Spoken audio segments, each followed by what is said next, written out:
हमें पता नहीं चल पाता है कितना बड़ा ईश्वर हमारा शुभचिंतक है। दुनिया के सभी क्षेत्रों का अंतिम स्वरूप भगवान ने उसको अपनी कृपा कटाक्ष की वर्षा करके उस जीव को 2 गुण दे दिए। एक तो सतोगुण बढ़ा दिया, एक मोक्ष की चिंता उसको होने लगी, हमें मोक्ष चाहिए। ये बहुत कठिन इच्छा है, सबसे बड़ी। हमें भोजन चाहिए, कपड़ा, मकान, धन, गाड़ी, ये तो ठीक है। हमें पत्नी चाहिए और हमारा परिवार, पुत्र, ये तो साथ में वेदों में लिखा है 3 इच्छाओं के साथ जीव आता है। और सम्मान की इच्छा, हर आदमी को सम्मान की। आदमी देखता है कहाँ बैठूं तो लोग सोचेंगे कि बड़ा आदमी है, नहीं, ये आदमी भगवान तैयार है हमें देने के लिए। उसी क्रम में कल आपको बतलाया था, भगवान गुरु की ओर प्रेरित करते हैं, संतों की ओर सेवा में लग जाता है, सत्संग करने लग जाता है, पूछता है उनसे, मन में भावना जागती है कि मैं भी क्यों नहीं ऐसा संत हो जाता, कितना अच्छा इनका जीवन है, कैसे इतने बड़े हो गए, कैसे इनका जीवन धन्यता की ओर दौड़ रहा है। धीरे धीरे वो भगवान उसकी वाणी में और मन में आ जाते हैं। फिर भगवान धीरे धीरे गुरु बनाने के लिए प्रेरित करते हैं कि गुरु हमें बनावे, हम भी गुरु प्राप्त करें, और अंत में गुरु के रूप में प्रकट हो जाते हैं। कल गुरु की योग्यता को भी बतलाया कि गुरु की क्या क्या योग्यताएं होती हैं।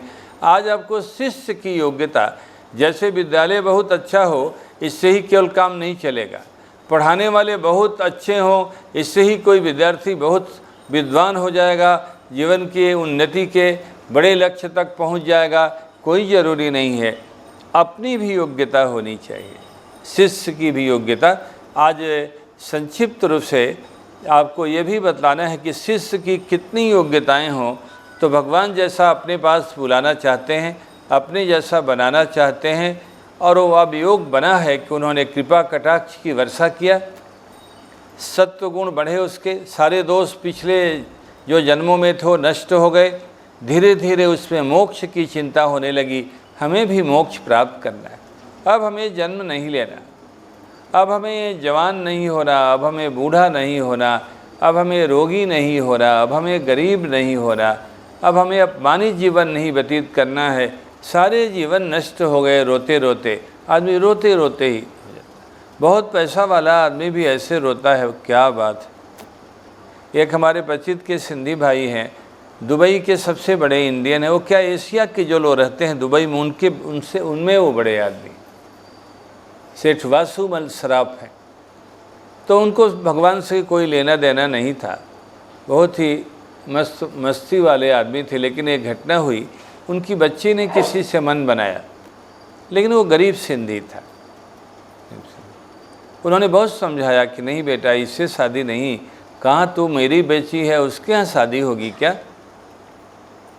लेकिन उसका मन था पापा गरीब ही क्या, हाँ लेकिन वो लड़का अच्छा है, मुझे जाने दो ना। जब नहीं मानी, इकलौती बेटी थी, तो मन मार करके शादी किया। वो दुनिया भर में चर्चित शादी थी। ये पैसा, चर्चा तो शादी की पैसे से होती है। शादी हो गई। वहाँ जाने के बाद घर वालों को मालूम हुआ कि इसका मन कहीं था, अभी भी है, तो उन्होंने उसको मार दिया। और मार करके टेलीफोन कर दिया सेठ जी को कि अपनी बेटी को ले जाइए, मर गई है। जिन्होंने इसको कफन पहनाया वो भी सिंधी थे, वो मेरे भक्त थे।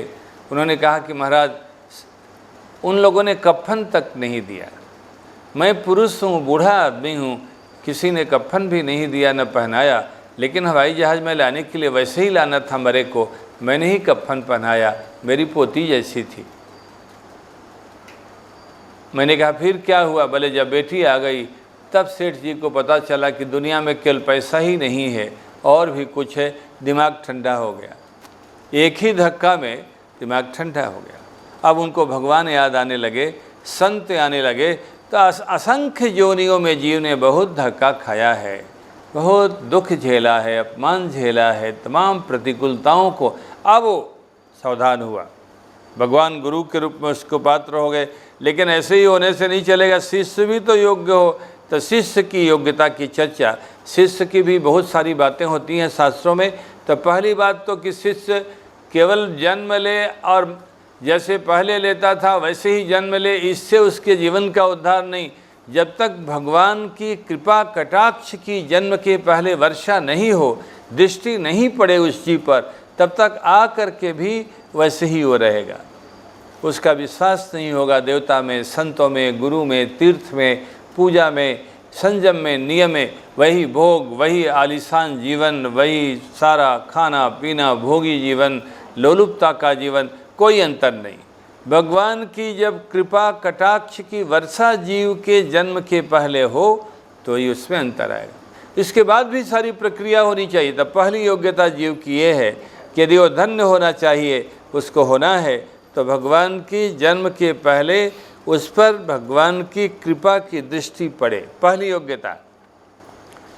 शास्त्रों में लिखा है कि गुरु कितना भी अच्छा पढ़ाने वाला हो, लेकिन एक योग्यता जब शिष्य में होती है तो गुरु की जो पढ़ाने की और उसको द्रवीभूत पिघलने की जो सबसे बड़ी शक्तिशाली शक्ति है, जो साधन है, वो उसकी सेवा है।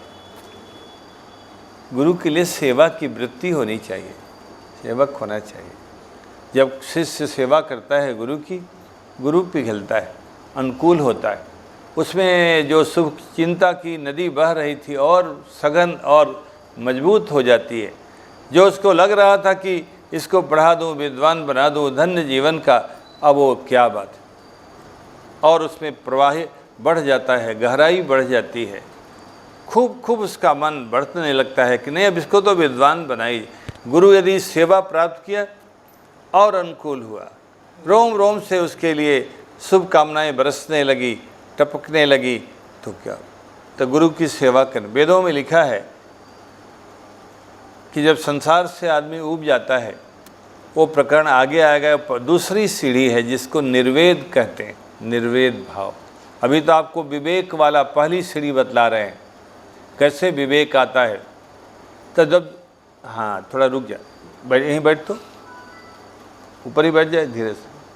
तो भगवान की दया से गुरु के यहाँ लिखा है वेदों में कि जब जाए शिष्य तद विज्ञानार्थम गुरुमेवाभिगच्छेत समित पाणी श्रोत्रियम ब्रह्मनिष्ठम। जब गुरु के यहाँ जाए ज्ञान के लिए कि गुरु जी मैं अब तो थक गया, अब मुझे कहीं रस नहीं दिखाई पड़ रहा है, कहीं प्रकाश नहीं हमें दिख रहा है, कोई जीवन की कोई किरण नहीं दिख रही है कि अब हमें बचा लेगी, हमें उन्नत कर देगी, हमें सफल जीवन देगी, निर्विघ्न कुछ नहीं दिख रहा, कहीं कोई आकर्षण नहीं है, कहीं छोटा सा भी युग्नो भी नहीं है जीवन जीने के लिए। कोई मरते को तिनका का सहारा होता है, वो भी नहीं है। गुरु के यहाँ जा रहा है, क्या बतलाइए संसार का, बतलाइए कैसे संसार सागर को पार किया जाए। तो वेदों ने कहा तद विज्ञानार्थम, उसको जानने के लिए गुरु के पास जाना चाहिए। कहा कैसे? कहा समित पाणी होके जाना चाहिए। समित पाणी गुरु के अपने जीवन में, गुरु के संयमित जीवन में, उपासक जीवन में, साधना के जीवन में, गुरु का जो जीवन आध्यात्मिक जीवन है, मोक्ष परायण जो जीवन है, उस जीवन में जो उपयोगी वस्तु हो वो लेके गुरु के यहाँ जाना चाहिए। खाली हाथ नहीं जाए। एक अपने यहाँ वाक्य पढ़ाया जाता है कि राजा के यहाँ, गुरु के यहाँ और वैद्य के यहाँ खाली हाथ नहीं जाना चाहिए। रिक्त पाणी न गच्छेत राजानम देवताम गुरुम। खाली हाथ नहीं जाना चाहिए। राजानम यानी राजा के यहाँ, देवता के यहाँ और गुरु के यहाँ। तो सोचता है कि अब मैं क्या लेके चलूँ, तो कहा कि समित पाणी, समिधा गुरु जी लोग हवन करते हैं तो समिधा की ज़रूरत होती है, हवन सामग्री है वो लेके जाता है। अब कोई विद्यार्थी हीरा जवाहरात लेके तो नहीं जाएगा, जो एक तो अभी पढ़ा नहीं है, छोटी आयु है, कितना धन होगा। पहले सारे लोगों के लड़के गुरुकुल में ही पढ़ते थे, सभी लोगों के बच्चे, क्या बात है।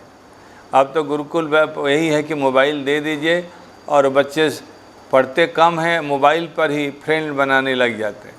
मेरे वाले मोबाइल में एक दिन हम पढ़ रहे थे कि समझ में नहीं आया, अभी लिखा कि फ्रेंड और ये, तो मैंने किसी से पढ़वाया कि ये क्या मामला ही, फ्रेंड कोई बना, हमको कौन फ्रेंड बना। तो पूरा विभाग है कि वो आह्वान करते हैं कि आप बनाइए, कोई फीस भी नहीं है। और ये जितनी चैटिंग माने बातचीत होती है, लिखा तो चैटिंग लिखा कि चैटिंग माने हम सोचे कि जैसे पशु को दौड़ाते हैं, वो तो नहीं चैटिंग। तो अभिप्राय गुरुकुल में जाकर और उससे गुरु ने जो जीवन भर कमाया है दिव्य ज्ञान, उस ज्ञान को प्राप्त करना है। गुरु जो खाएगा वही खिलाएगा, जहाँ रहेगा वहीं रखेगा। उसी संपूर्ण एक समान वातावरण में रहकर तो समिधा लेके जाता था। और लेके क्या जाता? लकड़ी चूना। तो सेवा की भावना, सेवा की भावना होने से गुरु के चरणों को, जब गुरु जी रात्रि में विश्राम करते थे तो हम लोगों के यहाँ नियम था, जितने लोग होते थे छोटे लोग सब गुरु जी की चरण सेवा के लिए जाते थे। राम जी भी जब गए, राम जी, लक्ष्मण जी, विश्वामित्र जी की जो यज्ञ रक्षा थी, बड़ी समस्या थी, राक्षस लोग यज्ञ को विध्वंस कर देते थे, मांग कर ले गए राम जी को, लक्ष्मण जी को। तो वहाँ लिखा है कि जब आश्रम में गए भगवान, आश्रम में ही जहाँ विश्राम भी करते थे वहाँ दोनों भाई जा कर के और विश्वामित्र जी के चरणों की सेवा करते थे। चरण दबाना। बतलाइए, भगवान परब्रह्म परमात्मा लौकिक दृष्टि से भी रघुवंशियों के जोरदार लाडले युवराज हैं। जनक जी जिनका कोई जोड़ नहीं है, गारहस्थ जीवन में रहते हुए भी अनुपम ज्ञान का वैशिष्ट्य है उनके जीवन में, और उनके दामाद हैं। लेकिन विश्वामित्र जी का भी शादी नहीं हुई है, भगवान लगे चरण सेवा करने लगे। बार बार विश्वामित्र जी बोलते हैं कि नहीं जाओ राघव विश्राम करो, बोलते नहीं, बार बार बोलते। अंत में जब बहुत रात्रि बीत गई तो विश्वामित्र जी की आज्ञा मानकर राम जी, लक्ष्मण जी गए। ये प्रतिदिन का काम था, एक दिन का नहीं। मेरे गुरुजी तो हमें बोलते थे कि सुनाओ जो पढ़े हो, और वो सो जाते थे। अब मैं लगा हूँ, सुना भी रहा हूँ, दबा भी रहा हूँ। न वो सोने के लिए, न दबाना बंद करो कहते थे, न मेरा बोलना बंद करना बोलते थे बंद करो, और न सुनते थे, सो जाते थे, नाक बजने लग जाती थी।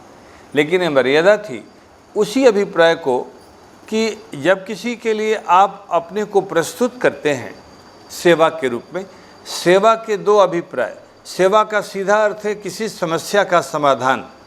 जैसे हमें प्यास लगी है और वो जल लेके आए, उससे हमारी समस्या दूर होगी। जो हमारी पिपासा है, पीने की इच्छा, ये सेवा हो गई। भूख लगी है, जिसने खिलाया, सेवा किया। कोई आदमी बैठना चाहता है और वो बैठने की जगह मिल गई, पैर नहीं तकलीफ है, कुर्सी मिल गई, सेवा हो गई। लेकिन कई बार ऐसी होती है कि उसको समस्या नहीं है, उसको पिघलाने के लिए और उसकी शुभचिंता को सघन बनाने के लिए और प्रवाहित करने के लिए और अनुकूल बनाने के लिए सेवा की ज़रूरत है। सेवा करें। इसलिए सेवा वेदों में लिखा, समित पाणी हो करके जाता है शिष्य गुरु के यहाँ। यही बात गीता में भी भगवान ने कहा, तद्विद्धि प्रणिपातेन। जाओ गुरु के पास तो उसको प्रणाम करो। प्रणिपात का अर्थ हो ऐसा नहीं कहे गुरु जी प्रणाम, ऐसा नहीं। पूरा साष्टांग सभी अभिमानों को छोड़कर जमीन में जैसे डंडा गिरता है, दंडवत प्रणाम इसको बोलते हैं। डंडा के समान जमीन में कौन धूली कैसी है, कौन पत्थर है, क्या यहाँ काटा है, क्या, ये नहीं देखना है, बस गिरना है। जैसे डंडा विकार नहीं करता, वैसे जाके गुरु चरणों में गिर पड़ना है। क्या बात। आज साष्टांग प्रणाम का अर्थ होता है दोनों हाथों को आगे करें।